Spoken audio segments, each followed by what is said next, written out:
unboxing is The Gift of the Great Buffalo, and it's by Carole Lindstrom, and illustrated by McKnight, and published by Bloomsbury.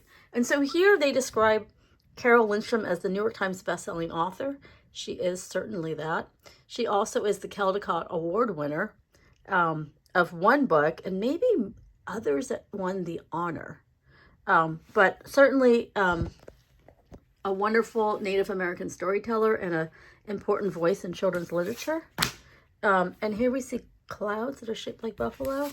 And so this feels like it's set in the past, telling the story of maybe the Plains Indians about their relationship with the buffalo. So the buffalo was, their most important food source as a nomadic, the nomadic tribes. And that's why when the white settlers were, like expanding their occupation of the United States, like one thing they did is they killed off the buffalo because it was an important food source. But I think there's also a spiritual connection with the buffalo where they,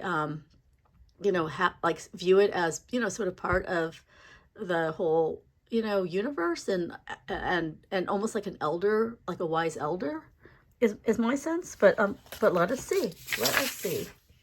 And so Rose is a Métis Ojibwe girl, and she's traveled for the biannual buffalo hunt. And so this is the time when the buffalo population has dwindled. She doesn't say why, but it's literally because the United States government is killing it off, I imagine. And also their natural habitat is being destroyed by, all the settlers who are getting the land and turning it into farms, and in some cases, like in Oklahoma, into, a dust storm, because not all the land actually lends itself to farming that well. And so there's no buffalo to be found.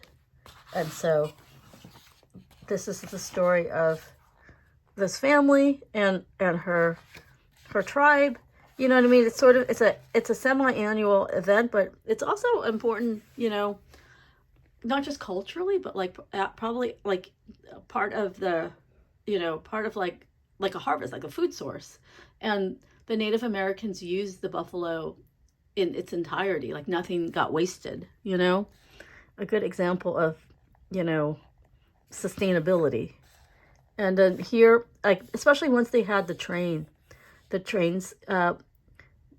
it really affected the natural landscape and destroyed the, the type of ecosystem that the buffalo needed to survive. So here she's offering a prayer to the buffalo. She wants to go on the hunt, but it's really like she's too young, and also it's not for girls. But she, she's, spiritually connected to the buffalo and thinking about the buffalo and feeling the spirit. And here, I think she is the person that can find the buffalo, which is probably very important for her tribe's survival. But because of her and her connection, even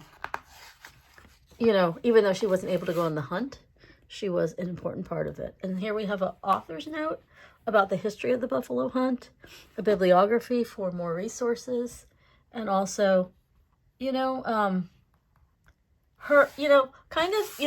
her perspective on racism in children's books, especially historically, and addressing the books by Laura Ingalls Wilder, who, that was kind of a big controversy that got addressed in the Laura Ingalls Wilder award that got renamed, and her perspective of the lack of representation in books when she was a child, or when they were portrayed, it was in a negative, stereotyped way that also was inaccurate. And so, and here we have someone who can bring that same type of story during the same time period as the Laura Ingalls Wilder book, but now you have it, like an accurate representation. and an appreciation, for, our own true history that otherwise, we're not learning. We're not learning in the schools or in the textbooks. And so this is one way for us to get that knowledge to our children and to ourselves. So I want to say thank you to Carole Lindstrom. She's awesome. And thank you to Bloomsbury Children's Books for, honestly, for making this book. This is an important voice, and also for gifting it to me. So, and thank you all for watching.